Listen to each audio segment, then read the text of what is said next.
Hello, this is Rob and welcome to R&B Reviews. Lately I've been on a rather unusual kick. I was going around on the internet and I came across that Amazon Prime. Amazon Prime creates, TV shows and, movies basically for the website, kind of like, almost like Netflix. And they were doing this contest where they had pilots for two potential series. One of them was The Last Tycoon, which is based on F. Scott Fitzgerald's unfinished 1941 novel. And interestingly enough, it looked interesting. I mean, I'd always heard of the title, but I had never actually, read the book or anything like that. And then I started Googling around, and then I saw that there was actually a movie that had been made. It had been made into a movie adaptation before, back in 1976. And so I decided, to go out and rent the movie. And since then, I ended up kind of enjoying the film, and now I enjoyed it so much that I went to my local library and I went and found the original 1941 printing of the book, as well as a 1999 edition that's been re-edited closer to what F. Scott Fitzgerald's original notes were. So that's where I've been. So I figured, since I went ahead and I watched Last Tycoon the movie, I thought I might as well do a review on it. So basically I watched this movie twice, like I said, and there were some things that I caught more in the second time. But basically, if you're unfamiliar with the movie or the book, this movie adaptation stars Robert DeNiro as Monroe Starr. He's a production chief at one of the biggest movie studios in the 1930s, and the story follows Starr as he deals with temperamental actors, directors, rivalry with fellow studio executives, including Pat Brady, played by Robert Mitchum, and also dealing with the formation of the Writers Guild of America, which Starr opposes. And suddenly, Monroe meets and becomes obsessed with a mysterious young woman named Kathleen Moore, who resembles his late actress wife, and it starts focusing some of his attentions on her, causing studio executives to resent Monroe's neglect and disrespect of their wishes. I had read mixed reactions to the movie. Some thought it was an underrated masterpiece. Others thought it was a slowly paced mess. I thought the film itself was a bit of a mixed bag. I thought it had individual moments that worked or were enjoyable to watch, rather than the whole movie itself.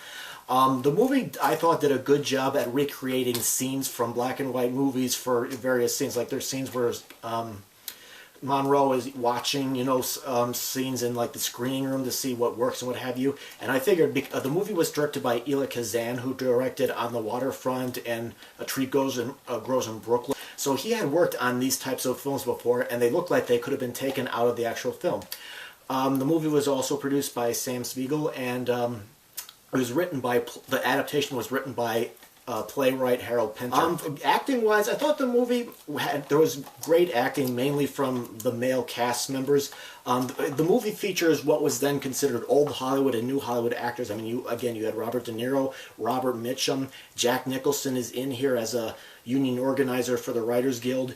There's Dana Andrews, Donald Pleasance, John Carradine plays a tour guide at the beginning of the film.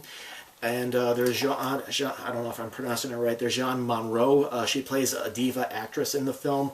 And, let's see, am I forgetting anybody else important? Ray Milland is in here. He plays a lawyer, and I think he's also a studio executive for the film. So Robert De Niro, I thought, was terrific as an energetic and business-like star. I really liked following this character around because De Niro is really good at playing a man who knows movies, he knows the business, he knows what works and what doesn't work, and he knows how to edit them together effectively. His doctor's always telling him he needs to take a break, but he keeps, putting it off. Robert Mitchum plays the fellow executive, Pat Brady, like I said, terrific. And Nicholson plays the union organizer, and the scenes between him and Robert De Niro, there's really great tension. I really like seeing them together. The female cast members, on the other hand, I thought they looked attractive in this movie, but their acting kind of left me feeling less than what I desired. Ingrid Bolting, this was one of her first films, and she ended up not having a very long career. She plays Kathleen Moore, the love interest. She's really beautiful to look at, but I just found her to be boring. She's supposed to be this sort of mysterious and interesting character, but I think we needed somebody that had more of a presence. Teresa Russo plays Cecilia. She's the daughter of Pat Brady, and this, again, she was at the start of her long career. she's a little bit better, but again, I felt like she wasn't quite as good here. And like I said, Jeanne Moreau plays a diva movie star. I mean, she brings great energy to the part, but sometimes she comes across as a caricature of what you expect a diva movie star to be.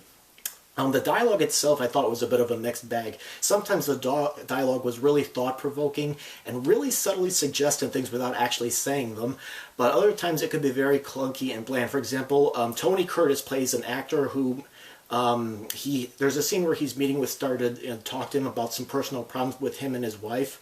For example, he keeps saying, she's my wife, I love her, and over again. I'm like, I got it. You don't have to keep saying that, for example. I mean, again, Tony Curtis was good in the movie, I think, but I thought like that scene was a little awkward.